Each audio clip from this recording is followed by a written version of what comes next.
Yes, this is the same clip you seen last week. Welcome back to Everything from Nothing, Ireland's greatest show, according to scientists. We did not say that. Scientists did.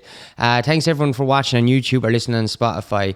If anyone would like to help us out by donating, you can click the Acast supporter link in the description of this episode and every episode. You can donate any amount you want, and all the donations will go back into the podcast, into the equipment, and so on and so forth. We want to do loads of things. We have loads of ideas, blah, blah, blah, blah, blah. We really appreciate your support. And yeah, again, the link is in the description. You can donate however amount you want, and all donations are appreciated equally. And yeah, over to the episode. Swoosh.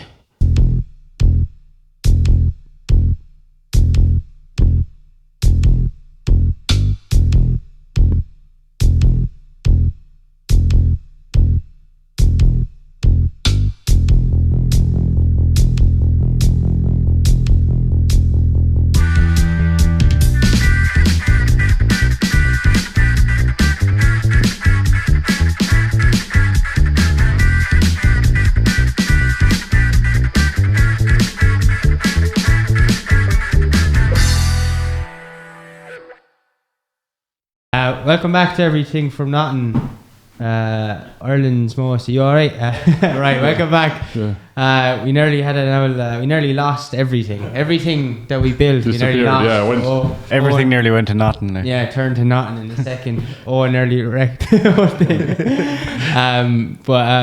Thanks for watching on YouTube and listening on Spotify. Make sure you subscribe if you are. And today we're joined by Billy and Liam. We'll pass over to you because what's your connection? Billy and Liam.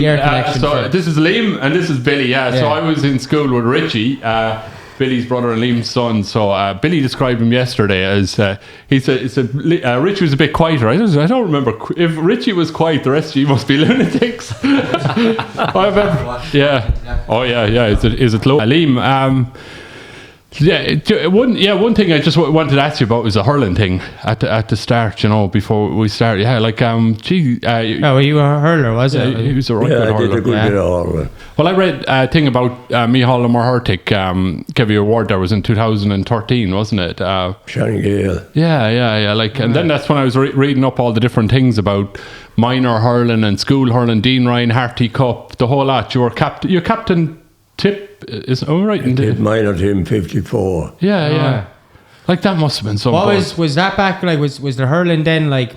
What was the game like? Was the game much different than it is now? The game itself, or not really? Yeah. Jimmy was on your team. Was it Jimmy Doyle? Jimmy Doyle on that team. Yeah. And I'll tell you one thing. Yeah. I was captain 54. Yeah. And I asked Brother Doody, I'll tell you one thing, he had me up. Yeah. He had me up at half time trying to teach me Irish to give a speech after the match. Well, Irish, I never learned anything going to school. Well, yeah. But anyway, I said, Brother Doody, do me one favour, I said. Yeah. Bring Jimmy Dale out of goal.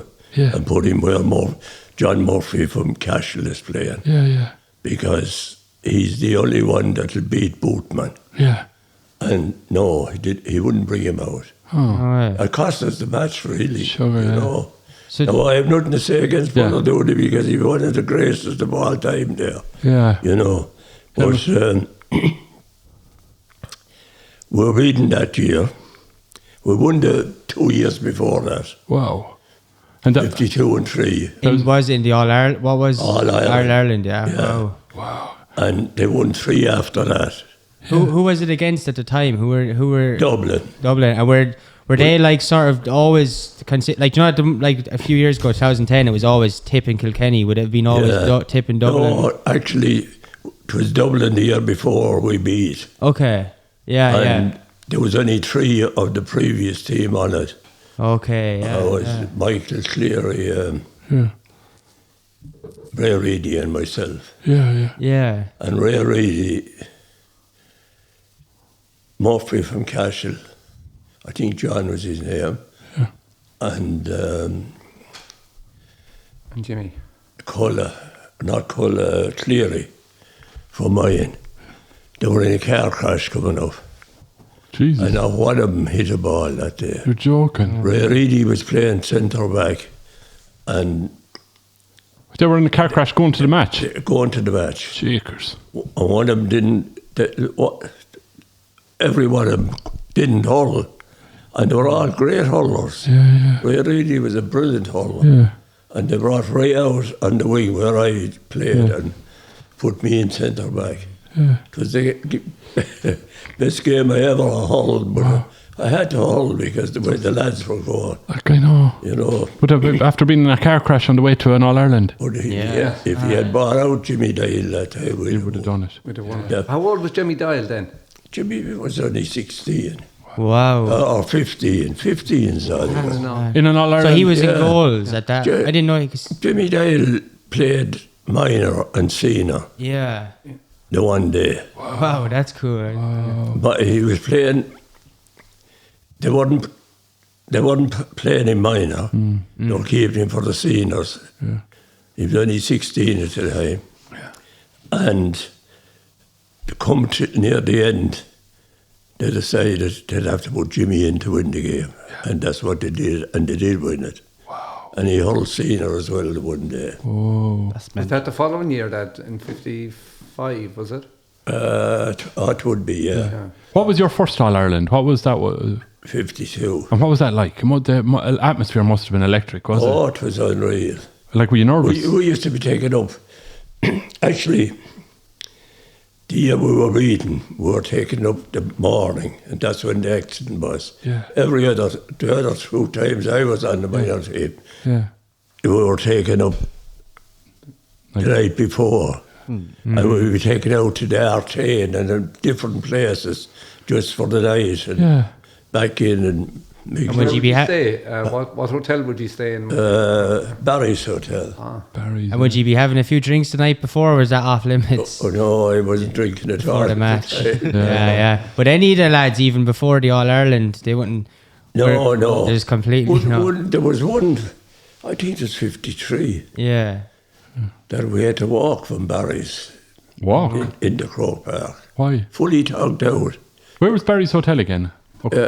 Along the Quays or somewhere? I think was it's about 2 No. miles. Do you know, as you go up O'Connell Street, it? Yeah. go right to the top, Yeah. and you turn right, Yeah. and you come down and it's on the left. Okay, yeah. And you get out then, and you walk straight out to the hurling field. Yeah. You know. Yeah, that is a fair walk. And And we are togged out. Yeah. That's mad. Unreal. And you're walking through the crowd. Yeah, walking with the crowd. With the crowd, yeah. Like, I saw video footage. It was years later. There was a friend of mine he was in from South Africa, and he said, "Is your dad Liam?" I said, "Yeah." And he said, "Look," he said, "Have a look at this," and it was GA gold. Yeah. And there was the man, and what you had on it was you had Michael O'Hare was the commentator. Yeah. But he said, we're here in Croke Park watching the match. There's 71,000 people at the game. But the 71,000 people, in order to go to the senior game, they had to be at the minor game. Wow. Would that be correct? So you'd have been walking through all these. That's mad. Like, how old were you when you first played in the minor? I was 15. 15. So there was that. So you were playing in the 71,000 people. What was that? Like, what's it like being in the centre of that amount of people staring at you? Like, that must be a bizarre experience. I didn't look at him. Yeah. Especially you're that age as well. Would you not be nervous? No. Pardon? Were you not nervous? No, I was never nervous. Focus. Yeah. You know. Just it's the whole, like, just when you're on the bridge, don't look down. Just don't. The only look time I was down. nervous when I was walking up to the altar to get married. Whoa. Oh, My God. That's amazing. And so the first All Ireland, you didn't win that one, did you? That was the one with Jimmy in goals, was it? No, that was the last one. I was 54. Oh yeah, okay. So the first one you won it. We won it. Oh God, that must have been amazing. And we won the second one. What you do after you won it? Like, would you be celebrating for a week? No. Not at all. Yes, but You'd be taken home the following day, you know. Yeah. Oh, you would celebrate like after when we get home. Yeah. but not too much. Yeah. And was there any other Holy Cross lads on it with you at that time? No. You were the first. I don't think so. You were the first. No. Yeah. Tell the story, Dad, about when you had to get your birth cert in order to get on the minor team. Father Tony Kelly was playing from Holy Cross with me. And on the first year, he played. And we had to have our birth certs, otherwise we wouldn't be allowed to play. Okay. So we were only told the morning we were going to get our birth cert. So Father Burns, he was a grumpy old man, you know, and I went in anyway, knocked at the door, and we said, we're looking for our birth certs, Father. Yeah. Get over here, before I have my breakfast. So they said, get over here. So anyway, we went out hunting them. There was a lot of monkey puzzles along. We were afraid to go back to the car because they might go away without us. So we stayed there and we went back, and after about 10 minutes he knocked at the door and he came to the door again. Father, we're going down Hurling for Tipperary to Cork, I said, and we can't Hull unless we have our birth cert. Oh, come in, you're two great lads. You're too great. So he gave us the cert, so that was the first. Wow. You know. That's right, good. Like, and what is that was just a proof of who you are, sort of thing back then? Age, show your age, to be under 18, It's the age. That's mad. And you played with Tip up to 18, wasn't it? Or was it up to 18? Yeah. You played with the senior team as well? I was on the senior team, yeah. Wow. Who was on the senior team when you were on it? Oh, Jimmy. Jimmy was on it, yeah. Was John... I'm not sure if he was. Yeah. Would you have been like friends with Jimmy Dye, like on a personal level? I was very friendly with Jimmy. Yeah. Very friendly with Jimmy. Yeah. Did you ever feel like the pressure of like, because I always wonder this even with the teams now, like, you know, like when you have a whole county supporting you, they're all wearing your jerseys. Do you ever like, is that ever pressure to feel like, you know, you see it in all sports where like, you're not only trying to win it for the 15 lads or however many in whatever sport, you're also like, you're trying to win it for all these people that came up to Dublin on the day. Would you ever feel that pressure of that? Right? Like, you would in a little bit of a way, like, you know, but you'd be more interested in winning than that. Yeah, that's true, yeah. You can't let that... Jimmy Dyle now, if Brother Doody had to bring him out on the forwards that day, we'd have won 6 All-Ireland minor finals in a row. Whoa. 6. That's whoa. And what was his reason for not, like, he just was stuck to his own guns? I asked him, I said, please bring out Jimmy Day. He was a popular guy, was he, Brother Doody? Oh, he was very good. No, I heard my father talk about him before, No, he was a Limerick man, I think. Was he? He was, did I tell you a good one about?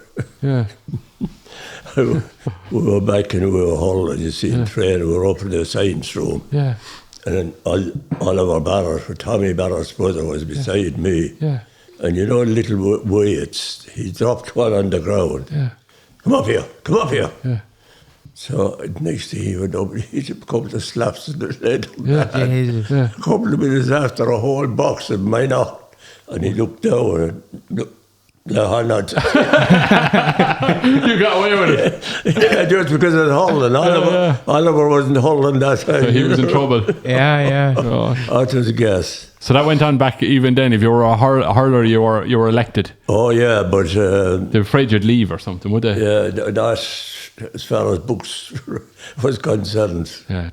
Schooling was out. Yeah. Holland. Yeah. All 3 times a day. Lovely. Be out 3 times a day. And did you enjoy it? Did you enjoy the school? Oh, I did, yeah. Yeah. I did. Wow, that's class. And you like Harty Cup, Rice Cup, Dean Ryan, the whole lot of them? Harty, Rice, Croke, Dean Ryan and Harty. Oh, wow. I won the first 3 the first year, and I won the Harty the second year. You won the 3 of them the first year, did you? Yeah, 3 You didn't delay? I was only a young lad at the time. Yeah. And then the following year, we were beaten by Flannan's down in Limerick. In the final at Harty again. Wow. Was Billy Quinn playing that time? He was. Is he your cousin, Billy Quinn, is he? Billy, the first cousin. Yeah, Niall's father, Billy, yeah. And were you in the school at the same time together or what? Oh, we were, yeah. Were you in one class, like? No. No, I don't think. I think he was a. Where were they? He was in A and I was in B. All right. So he was into the books, was he? Yeah, Really?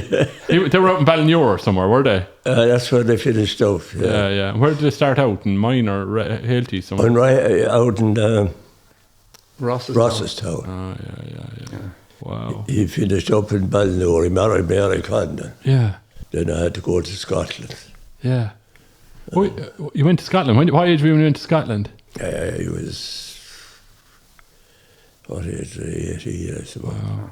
Oh, you had an accident or something, didn't you? Yeah. Oh, I had a bad accident. I had. I'll tell you what I won and what I didn't win. Yeah. I won all those matches in the school. Yeah. I won 2 minor matches, a league final match, a Monaghan Cup game. Monaghan Cup is the winners of the league versus the winners of the All-Ireland, isn't it? And you won that? We won that. And That's mad. We played against Wexford. They won the All-Ireland that year. And we won the league. Wow. And we played in Mitcham. And the old bus that came out for us broke down on the way in. And I have a photograph of John Hawke, John Doyle and Pat Stakelum pushing the bus. I used to always carry a camera. The devil one of the young lad from photographs. Yeah. And I have photographs of him. That was he warming up for the match, pushing the bus. Getting ready.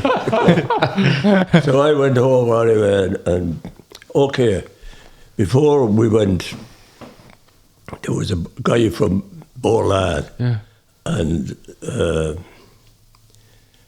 Paddy, he says to me, he was from Borland too, but that's he says, we're taking this lad over, you're only a young lad, he says, you'll have plenty of time. Yeah. He wasn't on the team. Yeah. He wasn't on the team at all. Wow. So anyway, I said, you do that. Yeah. So Roddy Dwan anyway, I said to Roddy, that's me finished hurling. Yeah. I said, there's no way I'm catching Hurling again. Yeah.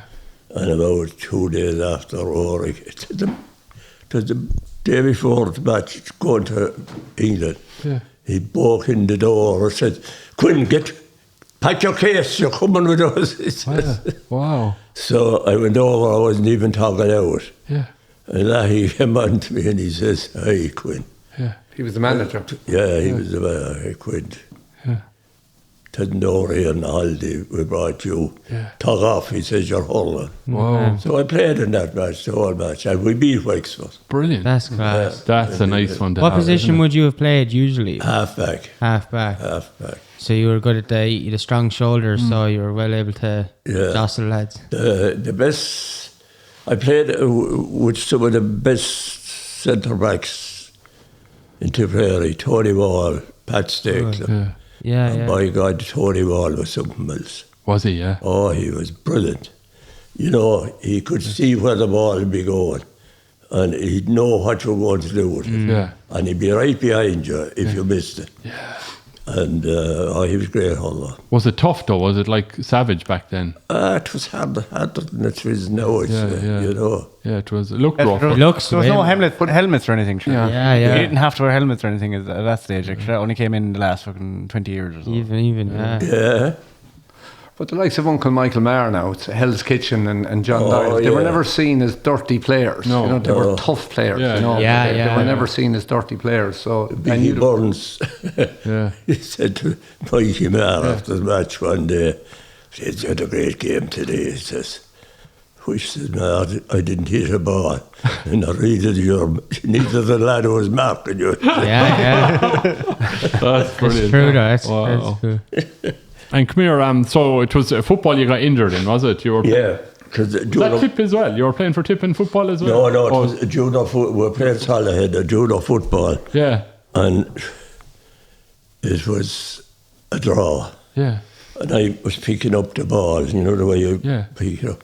And this young lad jumped into me back. Jeekers. And the cog went right into me back. I was lucky I wasn't in a wheelchair for the rest of my life. Oh my God. And I couldn't walk for about 8 months after. Was it agony? Yeah. I was down in Waterford, I think, was the hospital I went to. Yeah. I went to Cashel to Dr. What you call him. Forget his name now, but he sent me down to Waterford. I was there for about 3 months. Yeah. And I didn't hurl after that. Well, I did actually. Yeah. I hurled when I went to England. Was you? Yeah. And my back was okay at the time, but you know, you'd be afraid if you get another one. Yeah. But there was a Ryan man, he was out there from the rank, he was manager of the Brew team in London. Every weekend he used to come out and about 17 miles out to get me to go in hurling. So eventually I gave in and went. Yeah. And we were beaten in the county final that time. Over in London. Yeah. Wow. Would there have been many teams around there at the time? Oh, there'd be a good few Was there? Full of Irish. And I'll tell you what, A lot of Irish. That's it wasn't the hurling you'd have here. Yeah. It was tough stuff. It was more rough. It was more really. Yeah. Wow. Hey, you got into the darts over there though, did you? Oh, I did, yeah. Well.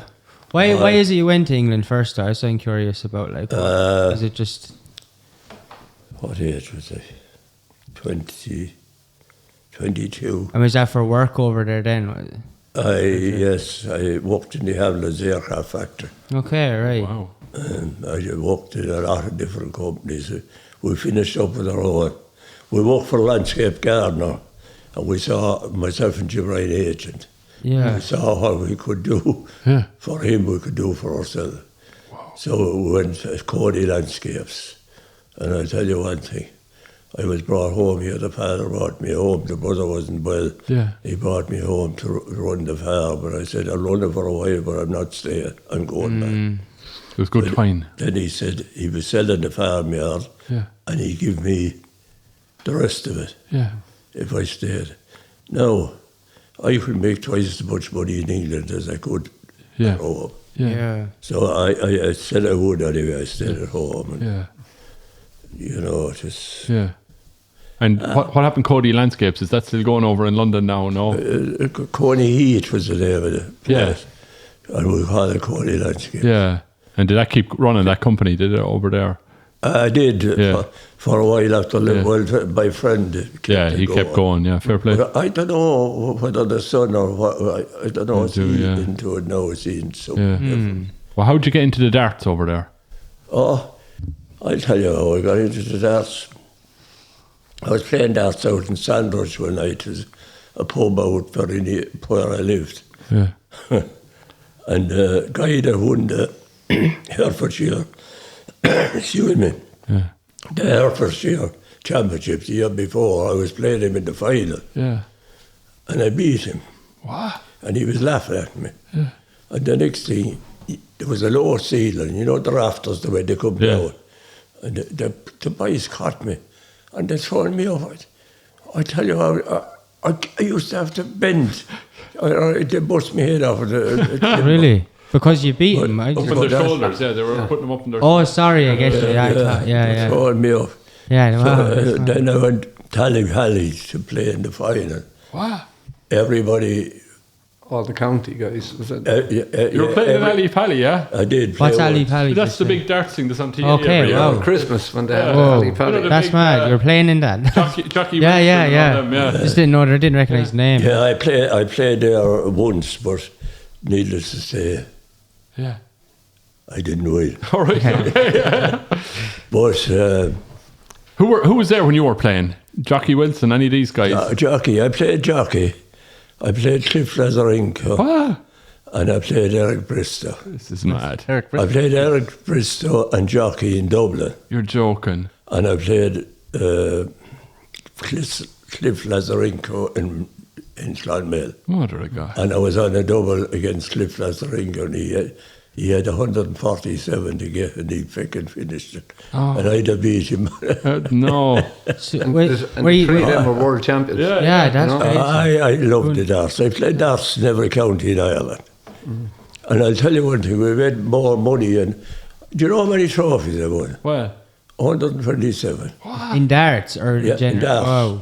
And there was a trophy that height. yeah.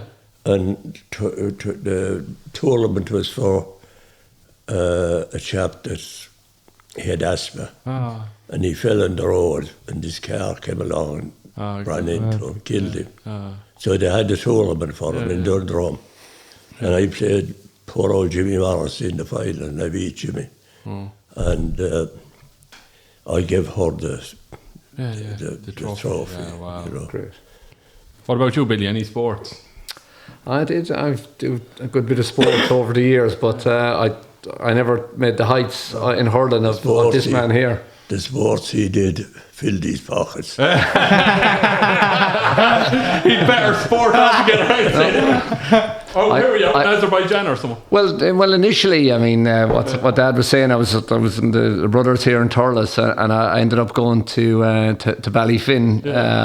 Graduated to Ballyfin, did you? To get educated, yeah. What was Ballyfin? So what's the story behind that? So Ballyfin's it was a boarding school up in Portlaoise. Yeah. And my uncle had gone there years previous, and so I decided, or my parents decided, it would be best to educate me there. Yeah. So I was hurling at the time for the school, and I got as far as the tip under 16s and trials for tip minors. But I was at the time I was 17, and I thought earning a few quid over in London might be easier. So I actually left and I went working for my brother in London, and I carried on over there. And what was it? What work were you doing there? What was? I was involved in. I was going to college over there, but I started working. My first job was as a flying courier. Okay. So I used to work with DHL, and it was great because as a 17-year-old, you were flying around Europe nearly every day. What? And you were still going to college at night time, you know. So it was. Wait. So what do you mean? So what would you do? You'd go on a plane, like. What? So if you think of it, back in the 80s, what happened was. People were saying, you know, they needed a document in Europe, you know, and or a parcel, and what happened was, in order to get it there, if you give it to a freight company or something, it might take 24 hours to customs clear and get it out. But if you give it to the likes of DHL, they will get a courier to bring it on board as onboard baggage. But equally, there would be thousands of envelopes and little parcels you're bringing. So there was at times you were going to the airport and you might have 100 bags you're checking in, but you're checking in the last minute.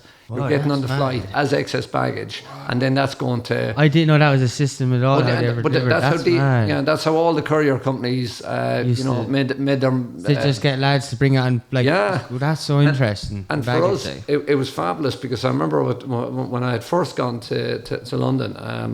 I used to, you know, and I didn't even have a passport. Slattery's coaches into Gloucester Road, like lots of Irish lads that went over. You know, you could get away with a provisional license. And they said if you get a pass, the guy that I was working with in my brother's garage, he had a spray painting garage over there, a panel beating garage.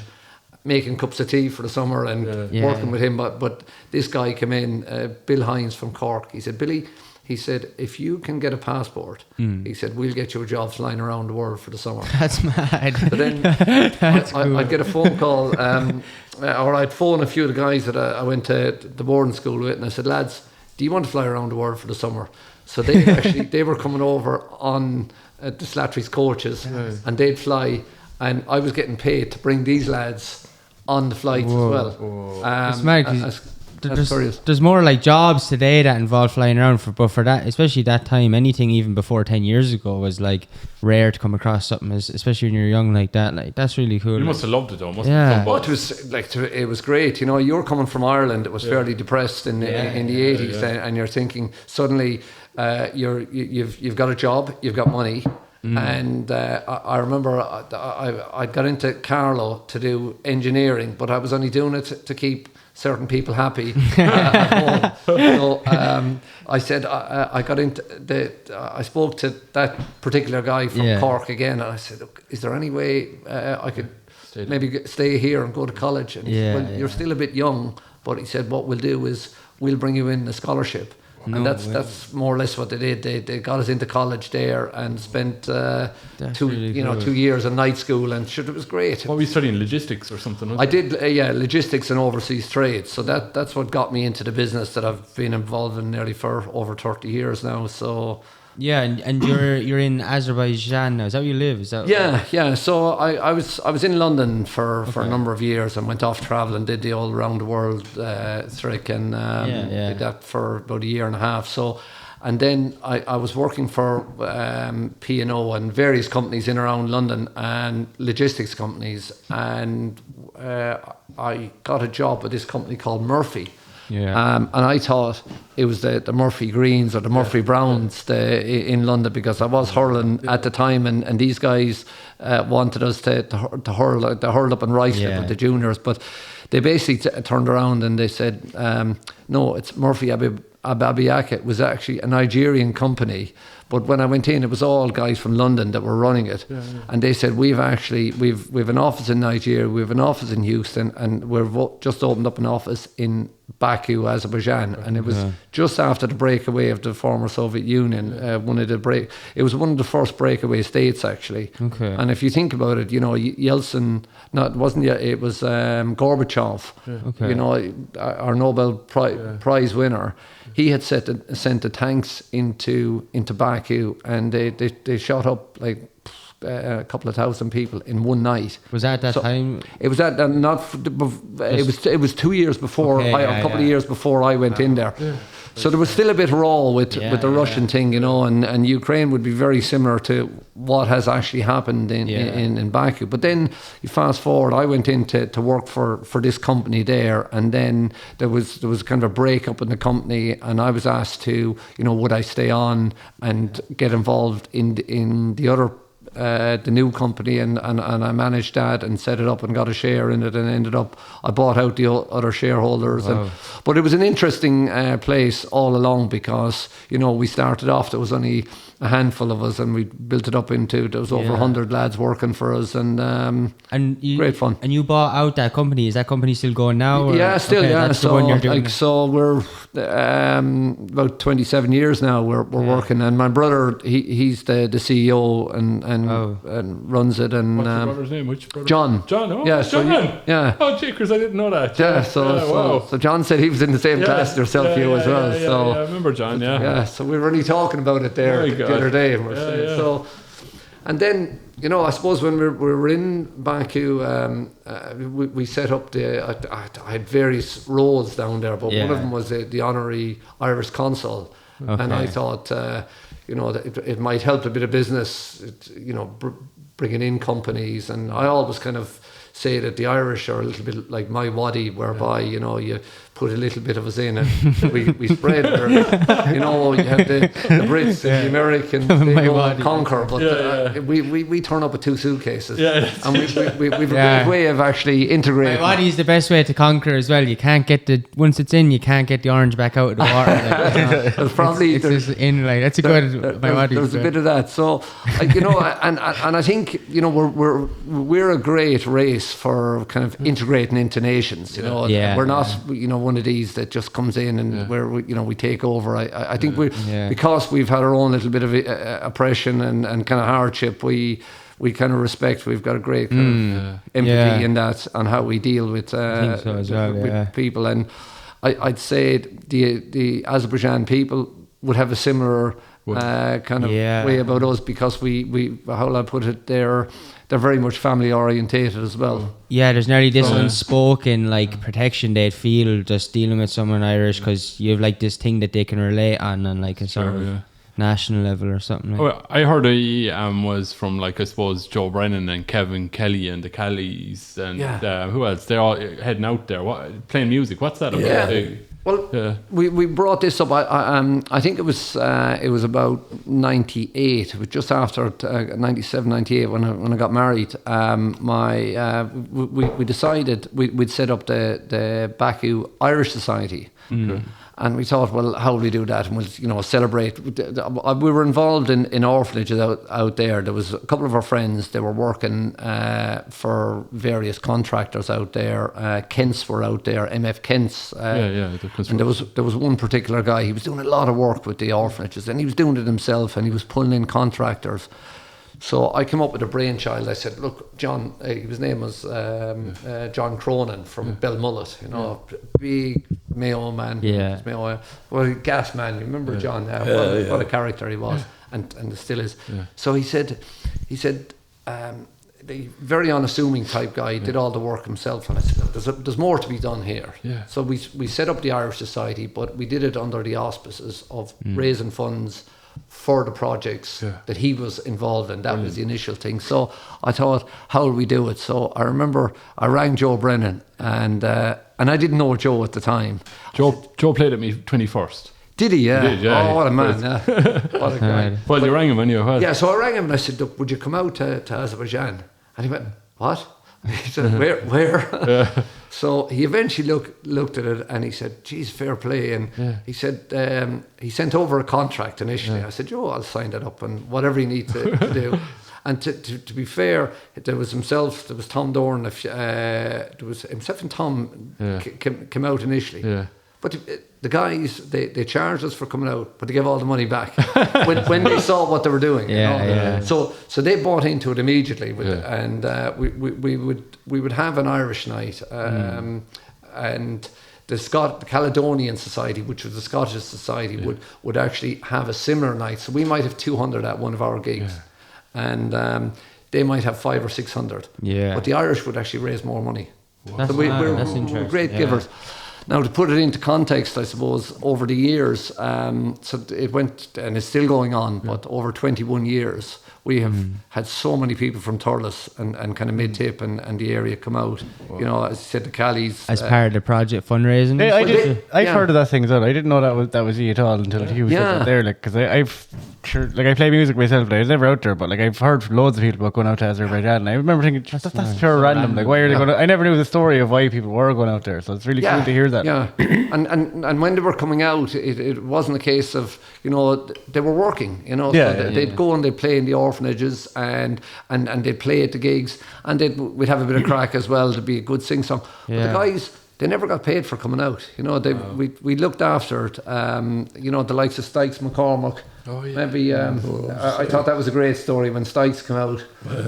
What we did was we'd get sponsorship to put them up in the hotels, and to put it to kind of highlight what was done over that 21 years. Yeah, we were involved in 70 different projects, which would have consisted of orphanages, giving funds to leprosariums, to eye clinics, to the likes of mobile dental clinics, where kids were out there, they were eating kind of gruel because their teeth were all kind of rotten, and there was different things like that, which it was kind of heartbreaking stuff. But what 5,000 would do here, 50,000 wouldn't do there. Yeah.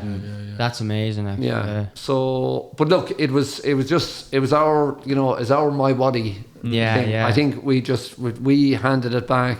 We did our thing. That's cool. It was easy enough to do. And I won't say it was hard, but we made it easy. Yeah, I get you. Yeah. And with the people in general, like that, is there an early, would you feel like that Azerbaijan and when you're over there, are they really accepting of Irish people over there? When they come over, is there nearly an integration there now because of that sort of? There is, because as I mentioned earlier, we're the kind of family orientated. So it's the same. You look after your parents, you look after your siblings, and it's very much a kind of a family orientated gig now. But in saying that, now here's where the Irish have got it right, where I would say it could be wrong in one sense. The orphanages we'd be going to, and you think to yourself, well, if they're family orientated, why are these kids inside in an orphanage? And what you had was kids that there was deformities, and it was seen as kind of curse or something like that, wasn't it? Because a lot of those. It wasn't seen. Yeah. Yeah. There's a taboo in the family. Yeah. If there was a deformity with the child, and that these kids were put in there, right? Yeah. So that whilst the family were able to, and in some cases they were put in there because the family just couldn't afford to keep them. Yeah. So you had situations like that, and then our own success went against us because we were making these orphanages so well looked after, you know, by raising, you know, upwards of nearly $1 million as it was. Then that there was some people that were working in these places, they were actually putting their own kids in there. So that was that was something that, as in because they thought it It was was luxury, was it, or what? it was a bit of luxury. So then we had to back. That's, So then we had to get the government to buy into it and say, guys, What are we going do you to do? see what's going on here? So then that's when we brought the occupational health people in, and we brought the salaries of the people that were working in there up. And now the government have taken it completely on board. So now we can step back. We just did our bit. We ticked the box. We did the My Body.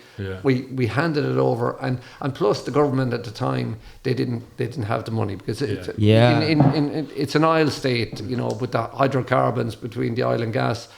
You know, now they can afford and they understand they have to look after the people. You know, it's so interesting hearing you say that, like someone who's real close to that, like in terms of giving money when it's like that amounts, because you often hear like people who are millionaires or billionaires like getting, you know, in shift for not just giving loads of money, but life is so complex that like there's so much analysing and logistics that you need to work out of how can, like, it's like the butterfly, like the small little thing, like you just wanted to do good, and no matter what good someone wants to do, there's nearly, it's weird that had an effect that was nearly negative from doing good. And initially, and then you have to work it out. So like that's why I always think like there's more than just you know, there's a lot of working out, and I love hearing stuff like that because it's, I don't know, it's really interesting. Were you out in Azerbaijan, Liam? No. 5 times. Were you? Yeah. Well, what do you think? Compared to Holy Cross now? Well, I'll tell you, the first time I went in there, flew in. Yeah. I looked down and I said, oh, mother of God, what brought us out here? What's he after doing to us? I saw a lake. Well, a whole big lake of salt. Yeah. You know, I said, if the bloody yoke went down there, how are we going to do? But anyway, to see it now and to see it then, it's like Dubai now. Is it? Oh, it is. I couldn't believe, you know. I had some time out there, I had great times. That's over a short period of time. Over what window? From? Oh, I would say 25 years. Well, say probably 15 years. Massive. Yeah, the last 10 years it's improved because you have the Grand Prix, you have and like to put it into context, when Ireland hosted the Eurovision, and that was the time when Jerry Ryan, when they had the river dance, it cost them $2.5 million. It nearly broke the bank. You know, they didn't have the money for it. $2.5 million. When Azerbaijan hosted the Eurovision, it cost them nearly $2 billion. They spent nearly $2 billion. Okay, to put it on. So to put it on. Okay. Wow. So they wanted to showcase the country in that respect. You know, so. Whoa. So our argument was, okay, well, you're showcasing this. Yeah. Raise funds for the projects that, like, if you look after your hospitals, your education, things like that, that the people will rise and they'll look after. It's really interesting because that's the first time I heard of it when I was young. Like, when Azerbaijan was that Eurovision, or was it that one? I don't know. I remember the first time they were in the Eurovision or something like that. So it's like weird that's a lot of money, but it's really smart to integrate into, you know, their way back in with the, I don't know. Sure, our own country really only kind of developed as well, you know. I was reading getting there. About was it De Valera or something was going somewhere and he could bring his wife or he could bring a water for crystal bowl or something. That was the budget or something. You know what I mean? The choice of bringing a gift with him or bringing, you know, over the whole Irish state only in the last 100 years developed. We hadn't the bob really, had we, you know? So he brought the water for crystal bowl? We did. Yeah. But I was reading about, was it your uncle? Was he Billy again, is it? Or what was this uncle that was in the IRA, was it? Yeah, Bill. So so we really have 3 Billys Williams, is it? Like Liam, Billy, Three Williams, I suppose. Yeah. Yeah. This man is known as King Billy. He's Three Billy. Three Billy. So this is your uncle. Was it your uncle? His uncle of mine, yeah. And he was in the IRA, wasn't he? He was, yeah. Well, back in the day. And they set bombs to blow up, so that the what you call the Black and Tans couldn't get in mine. Into mine? Yeah. No way. And they went back. Yeah. One of the bombs went off, but the other one didn't. Yeah. And he went back, and when he was going back, it blew up and blew the stomach out. Oh, God love him. You know. And brought him back to the house. And This is the home house, like, is it? yeah, and they had him upstairs. Yeah. And the girl that was walking in the house, the Black and Tans wanted to search the house. They said, I have a man sick. What's The open tuberculosis. tuberculosis? Shakers. And he's sick and you can't go up there. So they didn't. Only for that, the whole army be wiped out. They killed the whole place. yeah. And so that was your dad's brother? Dad What was brother. your dad's name? Nicky. Nicky. And was he up in the house at the time as well? Probably He was. was older because He was older. Did they not try and lock him No, into the house? Bill was the oldest. Was he the oldest? He was the oldest. Yeah. So, yeah. Then Jack, then Mick, Yeah. then Martin, then Nicky. Whoa. So you're... And Molly Maher, you probably know her. She had a boot shop down beside Skeins that used. Oh, yeah, I heard of that place. Yeah, I know it. Yeah. She married Maher from Ballycar. Yes. The two were buried out there. God rest him. So, he was a young fella though, wasn't he? Or uncle? He was a young fella. Oh, he when was there was- only 18. God love him. 18. And he didn't survive, did he? No. God Oh, love God, no, he died And that night. And when did this happen roughly? God, I don't. 1921. 21. The date there, I think it was. It was May 21, the middle of the War of Independence. God. Yeah. Like there's so Gosh, much that's stuff 100. locally that I'm only hearing about now. Like even Yeah, you Thurles especially, it's mad the amount of like... Sure, if you go anywhere around like Tipperary, you go to especially rural areas, like the amount of times you'll see a monument for like someone who Yeah. fought in the War of Independence. Like you could be going through some random hill in some middle of nowhere place, next thing monument. Like it's all over Tip. It's mad. There's so much history along all that and different families. Well, like Yeah, Richie's he's obviously a stonemason. Yeah. Well, so the art classes probably helped him along. So I think he put a monument up for him on the bridge at one stage. So lovely. it's not really known that what went on. Yeah. You know, and some of these stories are kept quiet. I mean, I heard about this story. I didn't even hear it from home. It was from it was John Stakelum had told me. Did you know there was a Billy Quinn? I said I never knew about that. You know, so. Yeah, and I hear about my family doesn't come from my family.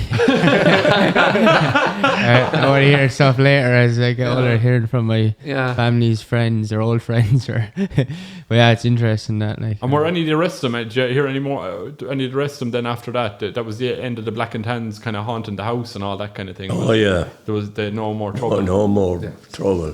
Yeah. And I never knew where he was buried. Yes. I was talking to Christy Short there lately. Yes.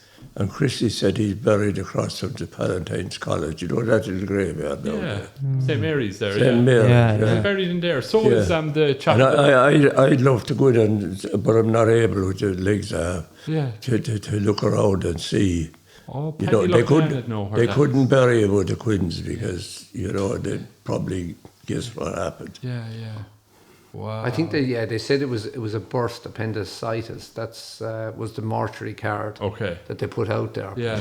The stomach was man, you know. God So love him, That's what they put down, was it? Birth? Yeah. The burst appendicitis, because they couldn't say that he blew up the bridge, like. But when the lady the house that was working there, when she said that she took a risk in saying that the man is up there and he's sick and he's got open tuberculosis. Open tuberculosis was like COVID when we didn't know what COVID was, right? So none of the Tans wanted to go up. And it was even to say it, TB was kind of a taboo back then, wasn't it? Completely. Like you were all afraid of catching it, like you know, it was, God, like she really left herself vulnerable there, the lady of the house, didn't she? God. And like we'll say, your own granny had passed away with. She wasn't there, wasn't she? She passed away in childbirth. Oh yeah, So, Father Dick Quinn. Yeah. He was a priest. Yeah. She died on the birth of him, and if it was now, it wouldn't happen. Yeah. But he died then. Said mass for his aunt below the cathedral, Did he? and he was only 60 years of age. He was 60. 60. He was PP out in Galbally. And what year did this happen? He died saying mass. Died. Oh no, Oh. actually, he was in the sacristy when he got a heart attack and passed away. Gosh. You know. I love him, yeah. Wow. There's a lot in I think it was Pat O'Mara's wife. He'd be connected to. Okay. Related to the O'Maras. My God. But anyway, you were saying like you do a lot of running. Are you doing marathons or something, is it? Or what was this about? yeah, so we've our sister, one of my elder sisters, Edel. Yeah. She's got a Turner syndrome. Yeah. But about 6 years ago, she contracted multiple myeloma. Which is, it's terminal in one sense, but it's treatable and you can live with it. Manageable, yeah. However, 4 years ago, three of my brothers and myself said we'd run the Dublin Marathon for her. Running a Sure, marathon. but sure, like John would have done. I worked it out about 40 marathons. God. So between us, so I've I'm a marathon scares me. Just one marathon. Yeah. Try and do a marathon after you come out of the sea after 4 kilometres, 180 kilometre cycle. Is that the Ironman? Yeah. Did you do that? That's what I get involved in. my As God. well. You done Ironmans? I have, yeah. Jesus Christ, that's so marathon would be not. So the marathon would be anyway. Look, We'll talk about Ironmans. That'll scare you. yeah. So we did the four of us did the marathon, and directly and indirectly we raised about 30,000 for the Irish Cancer Society. Cool, yeah. Oh, So we came up with a brainchild this year. yeah. Well, The whole 9 siblings are going to do the marathon. That's cool. God. Yeah.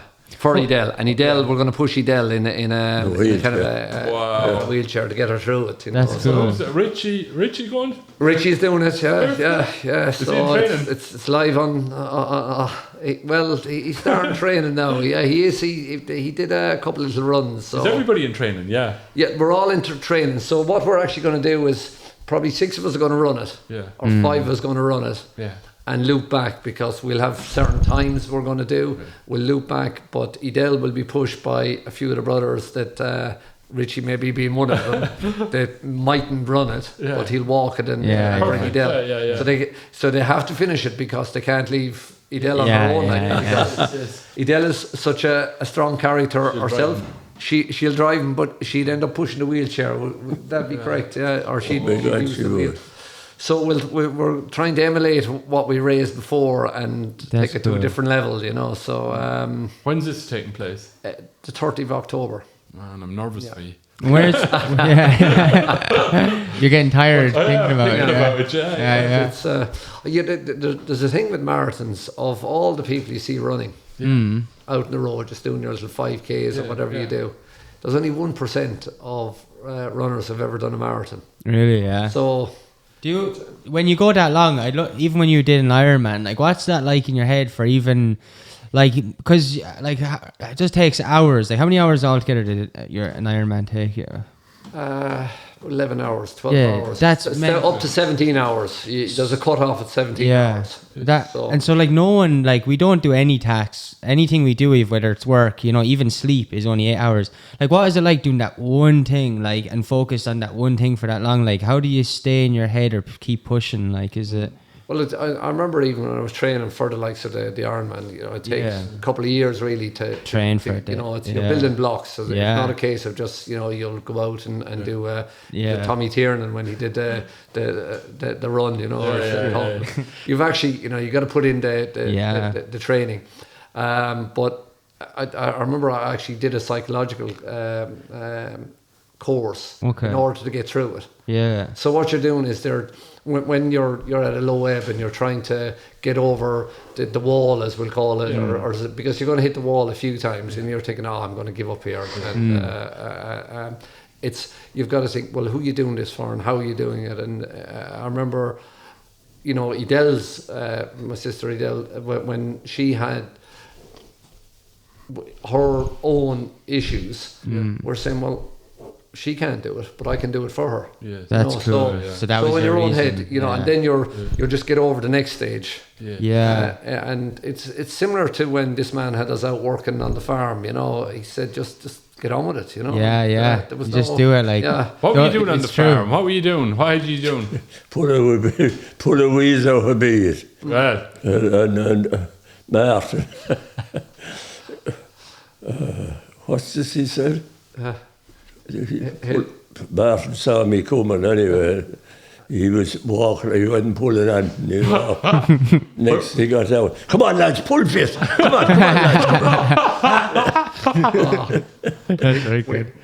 what about Richie? Was he good to go? He was. Oh, Richie could walk all right. Yeah. He's some stonemason, isn't he? He's, Unreal. you'd Good, see his he's work great. anywhere, Yeah. wouldn't you? He's very good. He's top class. He's very good.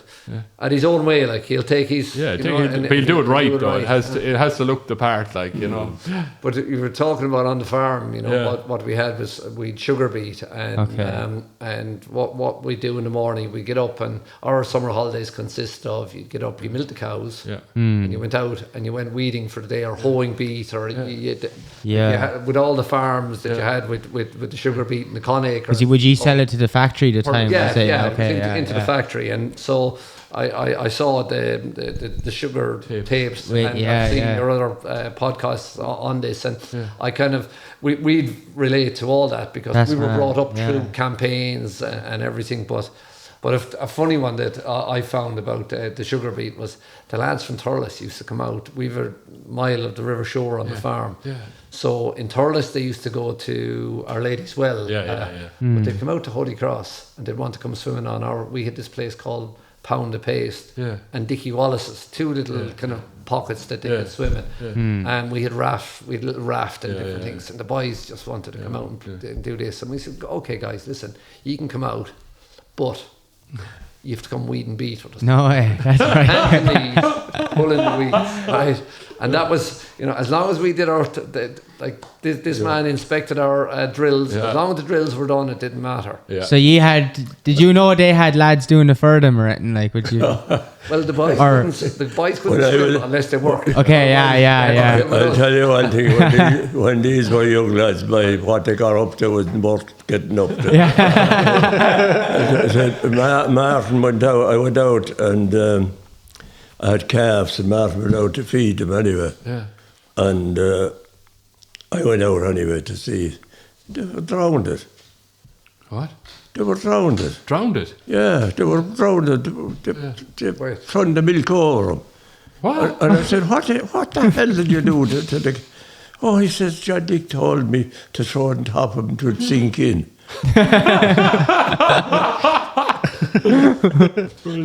Oh my God. Another day, he was walking up the field and I was down the bottom and I could hear him.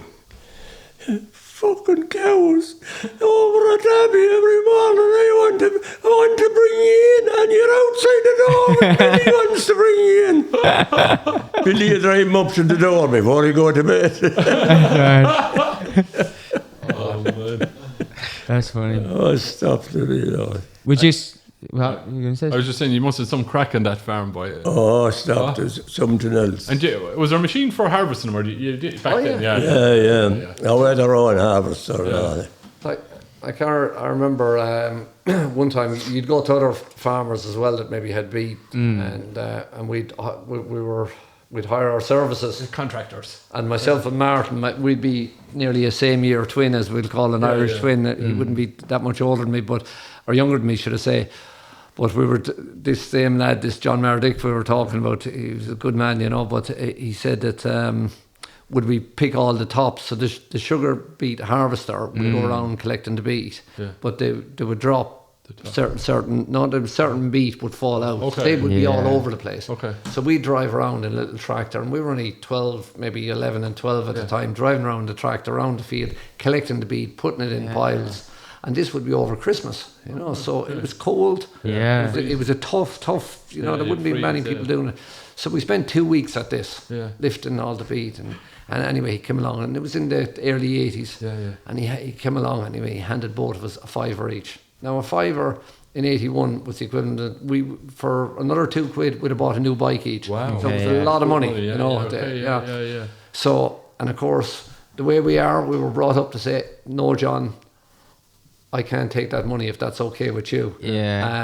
And Martin took his money straight away and put it in his pocket. Yeah. And I said, no, we can't. No, just we wouldn't do that to you, John. Okay, I wouldn't want to insult you, he said.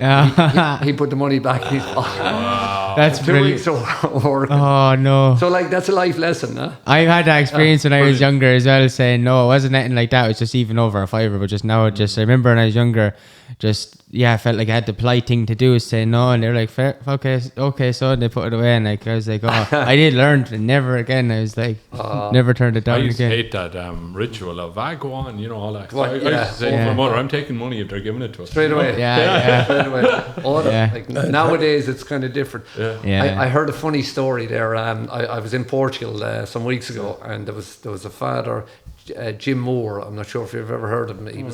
He trained here in Thurles to be a priest, but he said he was from Monaghan, and he was coming home around Christmas time, and he was passing Quinsworth at the time, and there was a lad there looking for a few pounds for drink. He probably had a problem with the drink anyway, and he said, Father Jim, he said, do you have any money on you? Now, Jim said it was some lesson in life that what this guy gave to me, because he said, I didn't have money. I did have money. I had enough for the train to get to Dublin, a Supermax in Dublin, and then the bus to Monaghan. So I had enough. That was my... I had nothing else. Right? And he said, have you any money, Father Jim? He said, no, I have no money. He said. So he walked along, and he followed him up to Skehan's pub, and same thing. Have you any money, Father? No, I have no money, he said. And then he got up as far as the train station, and he said, Father Jim, I'm going to ask you one last time. He said, have you any money? No, he said, I have no money. I told you I have no money. Would you go away from me? He said, and then he produced a tenner from his pocket and gave it to him, and he said, Father, here's a tenner. He said, I've just got my double dole money for the Christmas. And he said, I don't want to see you stuck, he said. Whoa, that's cool. That's one of the coolest stories I've actually heard. He said, that was some less than life. He said, that's lovely. Very interesting. That's one of the nicest stories I've ever heard. That's cool. And that was in town, was it? He didn't want to get, he said, was I going to sacrifice the Supermax? I know. But he knew he was going to go drinking it. But when he gave him the tenner, he said, that was it. That's so interesting that your man, it didn't sound like he knew what he was doing, kept that. It was almost like, he was there to give him a lesson, yeah, that's really cool. Sure. Will we finish out sure. Thanks for coming on as well. It was a good conversation, and thanks everyone for watching on YouTube or listening on Spotify, and make sure you hit the subscribe. It makes you happy, and make sure it keeps you happy. And thanks William for coming on. It was a good conversation. Thanks to the Quinn. Thanks guys. Yeah, thanks lad. And see you next week. Bye.